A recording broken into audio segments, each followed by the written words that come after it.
December 1944, a replacement depot near Eton, France. Freezing rain beats against canvas tents as hundreds of fresh American soldiers wait under the gray winter sky. They are trained infantrymen, fully equipped and ready to reinforce the bloody frontline units currently taking the brunt of the German counteroffensive. But instead of boarding trucks heading east toward the sound of the guns, 500 of these combat-ready riflemen are ordering crates, typing forms, and stacking lumber inside heated rear area warehouses. A distant administrative hand has quietly diverted them from the foxholes to the desks. It is a decision made in comfort that leaves frontline companies fighting at barely half their strength. The general who commands those bleeding units does not tolerate paperwork when his men are dying. He is about to balance the ledger with a single phone call that the rear area bureaucracy will never forget. What Patton did when 500 combat replacements were diverted to desk jobs while his men fought at 60%. This is the story of a frontline commander fighting a desperate battle against both the enemy and his own rear area bureaucracy to save his dying divisions. Before we continue, make sure you subscribe. We tell the World War II stories that show the battle no medal was ever given for. Captain Henry Vance was 26 years old. He came from the steel town of Bethlehem, Pennsylvania. He commanded King Company in the 318th Infantry Regiment, 80th Infantry Division. Vance had left behind a young wife and a newborn daughter he had never held. He had spent the last 5 months watching his boyhood friends bleed out in the mud of France. His own shoulder still throbbed from a shell fragment he received near Nancy. Vance did not complain about his wound. He only complained about his lack of men. His company was down to 80 effective soldiers, out of a normal complement of nearly 200. Every man left under his command was exhausted, shivering, and doing the work of 3.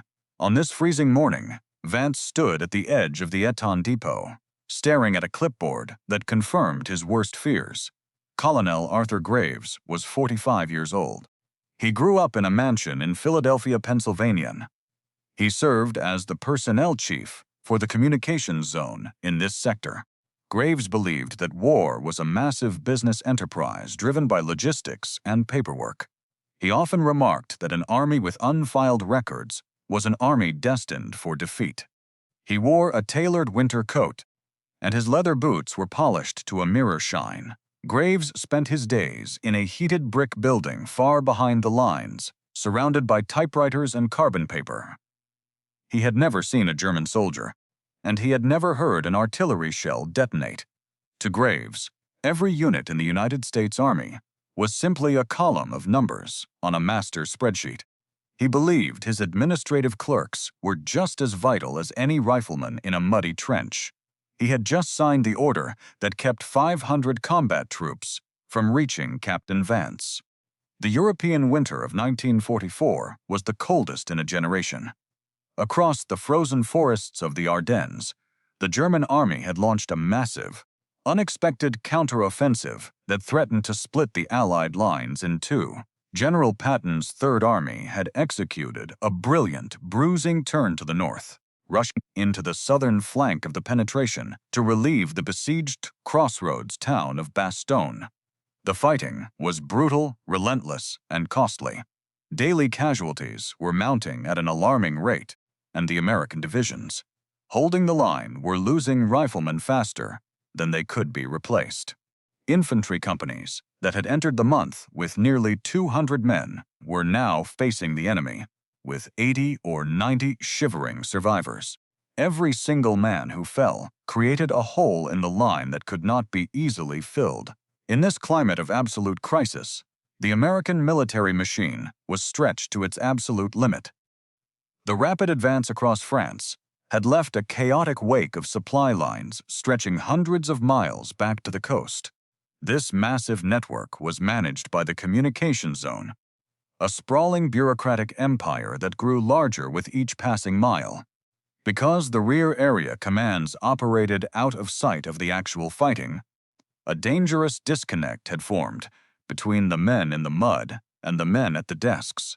Other combat generals had noticed the creeping growth of these rear area headquarters, watching helplessly as healthy soldiers were absorbed into clerical roles. But they chose to remain silent.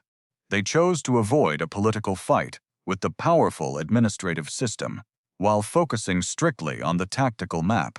That silence allowed the rear areas to treat combat troops as surplus inventory. The situation at the Eton depot was the direct result of months of unmonitored clerical overreach. Captain Henry Vance walked into the heated brick headquarters office at the Eton depot, wiping freezing rain from his forehead. He placed his muddy clipboard directly onto the polished wooden desk, where Colonel Arthur Graves sat reviewing a stack of personnel rosters.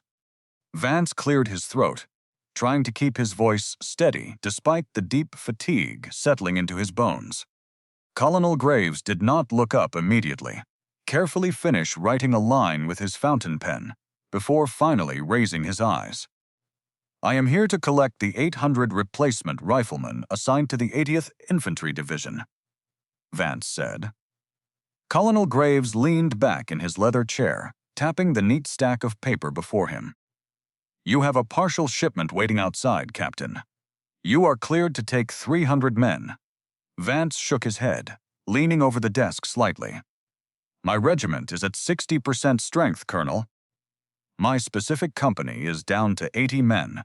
We were told an entire battalion of 800 trained infantrymen arrived here this morning. We need every single one of them on the trucks, right now." "The paperwork has already been processed, Captain," Graves replied, his voice entirely flat. 500 of those men have been reassigned to our communications battalions, our headquarters detachment, and the local supply depots.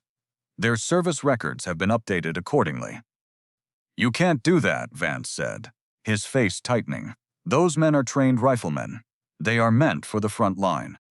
My men are fighting the Battle of the Bulge with half a complement, holding positions in the freezing mud, while your administrative clerks sit next to coal stoves."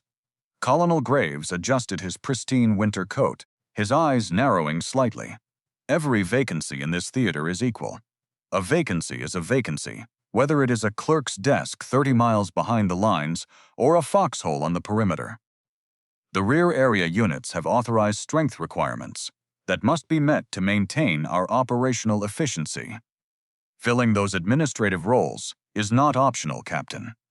It is the backbone of our logistics.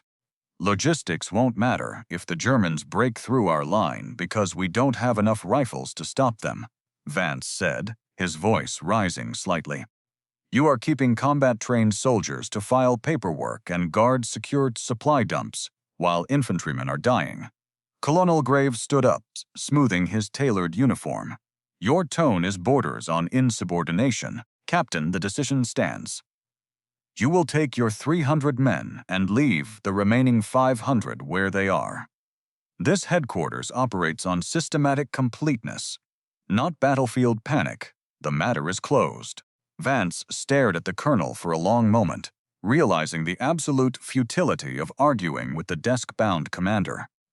He picked up his muddy clipboard, spun on his heel, and marched out of the warm office into the freezing rain.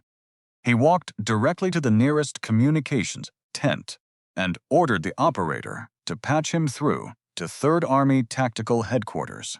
The report reached Patton within the hour. Patton arrived within the hour. His open-top Jeep pulled up directly outside the Eton Depot headquarters, kicking up a spray of freezing mud. 4 polished brass stars gleamed on his helmet. 2 ivory-handled revolvers rested in the leather holsters at his belt. He stepped out of the vehicle and walked into the brick building completely unannounced. The clerks immediately stopped typing. The frantic noise of the office died instantly. Patton walked straight toward the back office, his boots striking the floorboards with a heavy, rhythmic thud. He stood in the doorway of the inner office, staring at the personnel chief.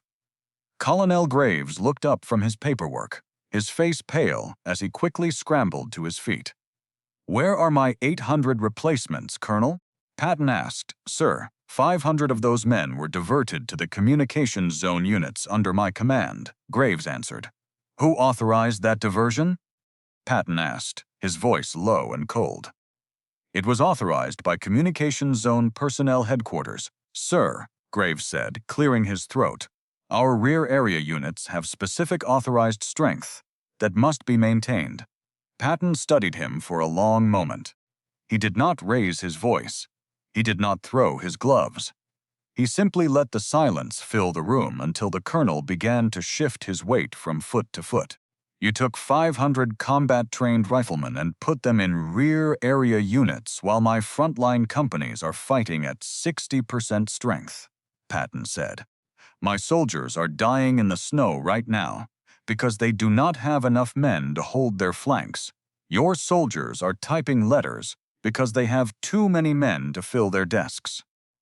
Graves straightened his tailored coat. Our units have authorized strengths, General.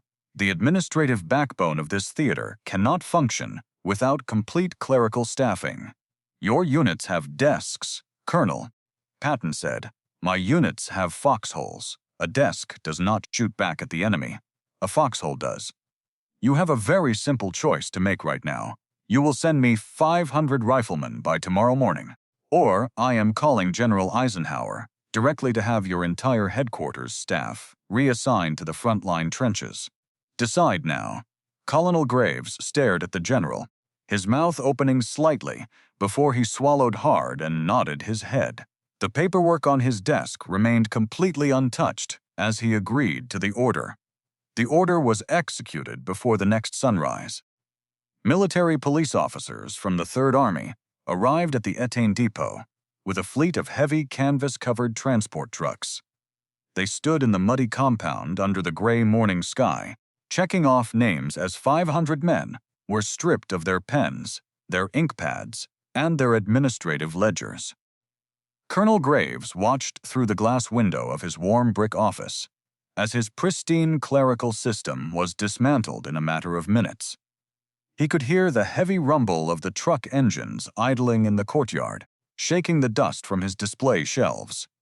The replacement soldiers themselves looked relieved, dropping their clipboards into the mud and picking up their heavy M1 Garand rifles with practiced familiarity. Other administrative officers stood silently along the gravel driveway, watching the sudden departure with a mixture of shock and unease. They realized the rear area sanctuary had been completely broken. The trucks loaded the men quickly, their tires spinning in the slush before finding traction on the main road, heading toward the eastern horizon. Within 3 days, 400 of those diverted men were dug into foxholes across the Ardennes forest. Firing back at the enemy, Captain Henry Vance returned home to Bethlehem, Pennsylvania, in the autumn of 1945. He carried the physical scars of his shoulder wound and the heavy memory of the men he had lost in the Ardennes. He reunited with his wife and finally held his daughter for the very first time. Vance returned to his old job at the local steel mill, eventually rising to become a shop foreman. He became a pillar of his neighborhood, known for his quiet demeanor and his absolute refusal to waste resources of any kind. He rarely spoke about the details of the war to his family or his neighbors. He kept only one small souvenir from his military service, a brass paperweight shaped like a standard Army typewriter key, which he kept on his study desk until his peaceful death in 1982. Colonel Arthur Graves faced an immediate administrative reassignment within 48 hours of Patton's visit to the Etienne Depot. He was transferred to a remote supply outpost in Western Europe, far removed from any significant personnel decisions. Following the cessation of hostilities, he returned to his family mansion in Philadelphia, Pennsylvania. Graves attempted to resume his career in corporate administration, but his reputation had been severely tarnished by the official reports filed during the winter crisis. He spent his remaining years writing long, detailed memoirs defending the necessity of administrative completeness during wartime. He lived a quiet, increasingly bitter life, isolated from his former military colleagues, until his death in 1964. General Patton never recorded the confrontation in his official operational logs. He did, however, write a single brief paragraph about the incident in a private diary entry dated late December. He noted that an army with perfect records, but no riflemen, was simply an expensive library. His focus remained entirely on the tactical movement of his divisions, proving that he valued the men in the foxholes far more than the system that counted them. Some historians have argued that Colonel Graves was simply trying to maintain the structural integrity of a vast military apparatus that required hundreds of thousands of rear-area specialists to keep a mechanized army moving forward. They point out that a modern theater of operations cannot function if its supply dumps and communications lines are left totally unstaffed. Other historians argue the exact opposite, maintaining that the civilian leadership at home had trained these men specifically for frontline infantry duty, and that diverting them to clerical roles during a major defensive crisis was a form of administrative hoarding that actively cost lives at the front. What is certain is that General Patton's swift intervention immediately restored the vital flow of combat replacements to the exact point on the line where they were most desperately needed to survive the winter. If you had been in Patton's position, would you have done the same? Or would you have filed a formal complaint through the regular bureaucratic channels? Let us know in the comments. And if you want more stories about the battle no medal was ever given for, make sure to subscribe.